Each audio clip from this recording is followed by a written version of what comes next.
Seaplane സർവീസിൽ പ്രതീക്ഷയുണ്ട് എന്നാണ് ലക്ഷദ്വീപ് നിവാസികളുടെ പക്ഷം. എന്നാൽ സർവീസ് ആരംഭിച്ചാൽ മാത്രമാണ് നേട്ടത്തെക്കുറിച്ച് വ്യക്തത വരികയുള്ളൂ. അടിയന്തര സാഹചര്യങ്ങളിൽ സർവീസ് നേട്ടമാകുമെന്നാണ് പ്രതീക്ഷ. കൂടുതൽ സർവീസുകൾ ആരംഭിച്ചാൽ വിനോദസഞ്ചാരത്തിനൊപ്പം യാത്രാ ദുരിതത്തിനും ആശ്വാസം പകരാൻ കഴിയുമെന്നാണ് വിലയിരുത്തൽ. സജോ ദേവസിയുണ്ട് വിവരങ്ങളുമായി. സജോ, ഞാൻ ഇവിടെ നിന്ന് ഈ ലക്ഷദ്വീപിലേക്കുള്ള സീപ്ലെയിൻ യാത്രയുടെ സവിശേഷതകളൊക്കെ പറയുകയാണ്. പക്ഷെ ഒരു കാര്യം മിസ്സിംഗ് ആണ്. ഇതിന് ഈ എത്ര പൈസയാകും എന്നുള്ളതാണ്. യാത്ര ഇപ്പോൾ കപ്പലിലാണെങ്കിൽ ഹെലികോപ്റ്ററിലാണെങ്കിലും ഒക്കെ അത് വലിയ ചെലവുണ്ടാകുന്ന ഒന്നാണ്. സീപ്ലെയിൻ സർവീസുകളുടെ ഒരു ടിക്കറ്റ് റേറ്റ് എങ്ങനെയായിരിക്കും?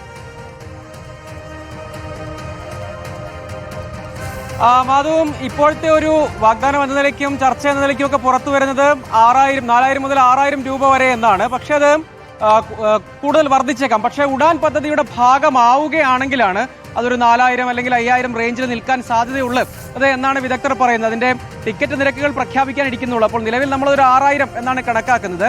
അപ്പോൾ അത് ഉഡാനിലേക്ക് വരികയാണെങ്കിൽ ഒരുപക്ഷെ 4,000-ലേക്കൊക്കെ എത്തിയേക്കാം എന്താണ്. ആ പ്രഖ്യാപനം കൂടി വ്യോമയാന മന്ത്രാലയത്തിന്റെ ഭാഗത്തു നിന്ന് വരും എന്ന് പ്രതീക്ഷിക്കുന്നു. രണ്ട് കാര്യങ്ങളാണ് ദ്വീപിന്, രണ്ട് നേട്ടമാണ് ഉണ്ടാവുക. അതായത് ഒന്ന് വിനോദസഞ്ചാര മേഖലയിൽ ഉണ്ടാകുന്ന പുരോഗതി, മറ്റൊന്ന് ഒരു പുതിയ യാത്രാ സർവീസ് കൂടി തുറക്കപ്പെടുമ്പോൾ അത് ദ്വീപ് നിവാസികൾക്ക് കൂടി വിനോദസഞ്ചാരത്തിനൊപ്പം പ്രയോജനപ്പെടുത്താൻ കഴിയും എന്ന് മാത്രമല്ല, അഗത്തിയിലാണ് അവിടെ വിമാനത്താവളമുള്ളത്. മറ്റ് ദ്വീപ് സമൂഹങ്ങൾക്കും അത് പ്രയോജനപ്രദമാകും വിധം വരും. പക്ഷെ അതിപ്പോൾ തിടുക്കത്തിൽ ഒറ്റയടിക്ക് എല്ലാം മാറുമെന്നോ നേട്ടമാകുമെന്നോ അല്ല.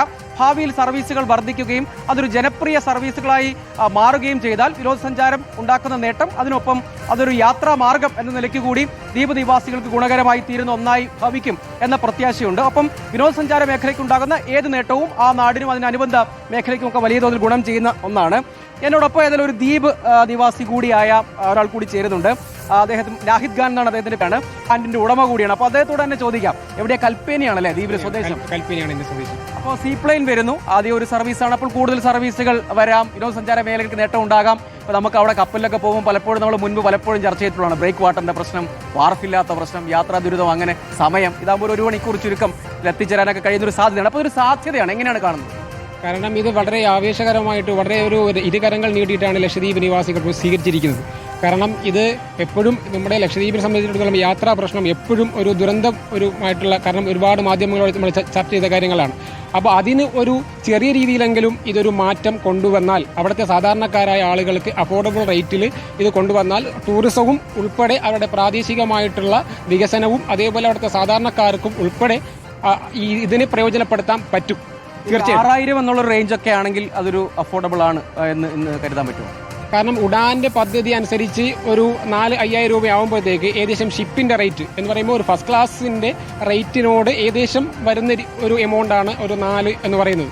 അപ്പോൾ 4, 5, 6 റേഞ്ച് നിൽക്കുമ്പോൾ തീർച്ചയായിട്ടും ഒരു സാധാരണക്കാരെന്ന നിലയിൽ പോലും അവിടുത്തെ ഒരു യാത്രാക്ലേശം മൊത്തത്തിലൊന്ന് പരിഹരിക്കുമെന്നല്ല എങ്കിൽ പോലും കുറച്ച് ഒരു 10% ഇത് വരുന്നതിലൂടെ നമുക്ക് കുറച്ചെങ്കിലും ഒന്നും കൂടി മെച്ചപ്പെടുത്താൻ സാധിക്കുമെന്ന് തന്നെ. അഗത്തിക്ക് പുറമെ ആണെങ്കിൽ നമ്മുടെ കൽപ്പേനി അല്ലെങ്കിൽ കൽവത്തി അങ്ങനെയുള്ള വിവിധ ദ്വീപ് സമൂഹങ്ങളിലേക്കുള്ള ഒരു കണക്ഷൻ കൂടി വരികയാണെങ്കിൽ അവിടെയും കൂടി ഈ വിനോദസഞ്ചാര സാധ്യത കൂടുതൽ ഡെവലപ്പ് ചെയ്യും. അതോടൊപ്പം ഈ ഒരു റേഞ്ചിൽ നമ്മൾ സബ്ജക്റ്റീവ് ചേഞ്ച് ആണ്, റേറ്റ് മാറാം. പക്ഷെ എങ്കിൽ പോലും അത് നമുക്ക് അടിയന്തര സാഹചര്യങ്ങളിൽ അത് ഉപയോഗപ്പെടുത്താൻ പറ്റും. ഈ ഒറ്റ ഫ്ലൈറ്റ് കൊണ്ട് മാത്രമല്ല, ഒരു സീപ്ലെയിൻ കൊണ്ട് മാത്രമല്ല, ഇനി വരും വർഷങ്ങളിൽ ഒരുപാട് സീപ്ലെയിൻ വന്നുകൊണ്ട് നമുക്ക് എന്ത് ചെയ്യാൻ പറ്റും ഈ മേഖലയിൽ. ഇപ്പോൾ താങ്കൾ പറഞ്ഞതുപോലെ അങ്ങനെ ആ രീതിയിലുള്ള ഒരു യാത്രാപരമായിട്ടുള്ള പ്രശ്നങ്ങൾക്ക് ഒരു പരിഹാരം എന്ന നിലയിൽ സാധാരണക്കാരെയും അവിടുത്തെ ലക്ഷദ്വീപിലെ ജനങ്ങളായ സാധാരണക്കാരെയും ഉൾപ്പെടുത്തിക്കൊണ്ട് അഫോർഡബിൾ റേറ്റ് കൊടുക്കാൻ പറ്റുകയാണെങ്കിൽ അത് വളരെ ഒരു ഉപകാരപ്രദമാവും. മാത്രമല്ല ഇപ്പോൾ കൽപ്പേനി, അതേപോലെ തന്നെ കവരത്തി, അഗത്തി, കടുമം ഈ ദ്വീപുകളിലാണ് ഇപ്പോൾ പ്രധാനമായിട്ടും സർവീസ് നടത്താൻ വേണ്ടി ഉദ്ദേശിച്ചിരിക്കുന്നത്. എന്നാൽ അഗത്തിയിൽ മുൻപ്, കാരണം ഈ എയർപോർട്ട് ഉള്ളത് കൊണ്ട് തന്നെ ഒരുപാട് ഇപ്പോൾ 4, 5 ഫ്ലൈറ്റ് ഒരു ദിവസം വരുന്നുണ്ട്. അപ്പോൾ അത്രയും ടൂറിസം സാധ്യതകൾ അവിടെയുണ്ട്. അതേപോലെ തന്നെ ഇപ്പോൾ കൽപ്പയിലാകുമ്പോഴത്തേക്ക് വെറും യാത്ര ടൂറിസം ആണെങ്കിൽ പോലും വെറും ഷിപ്പിൽ മാത്രമാണ് അവർ വരുന്നത്. അപ്പോൾ ഇത് വരുന്ന സമയത്ത് അവർക്ക് ടൂറിസം മേഖലയിലും ഒരു ഉണർവുണ്ടാവും, മാറ്റങ്ങൾ കൊണ്ടുവരാൻ സാധിക്കും. അതേപോലെ ഈ ഒരു റേഞ്ച് ആണെങ്കിൽ, ഈ ഒരു എമൗണ്ട് റേറ്റ് ആണെങ്കിൽ അവരുടെ സാധാരണക്കാർക്കും ഒരു ഗുണമാർഗ്ഗ രീതിയിലാണ്. അതാണ് മാധു, അതായത് നാഹിദ് പറയുന്നത് പോലെ തന്നെ ടൂറിസം രംഗത്തുണ്ടാകുന്ന ഉണർവ് ഒരു നേട്ടമാണ്. അതോടൊപ്പം ഭാവിയിലേക്കുള്ള ഒരു പ്രതീക്ഷ കൂടിയാണ്. കാരണം കൂടുതൽ ആക്സസ് പുറത്തേക്ക്, അതായത് കൊച്ചിയിലേക്കടക്കം കൂടുതൽ ആക്സസ് ലഭ്യമാകാനുള്ള ഒരു സാധ്യത കൂടി തുറക്കുന്നു എന്നതിന്റെ പ്രതീക്ഷയാണ് ദ്വീപ് നിവാസികളുടെ പ്രതിനിധി കൂടിയായ നാഹിദ് പങ്കുവയ്ക്കുന്നത്.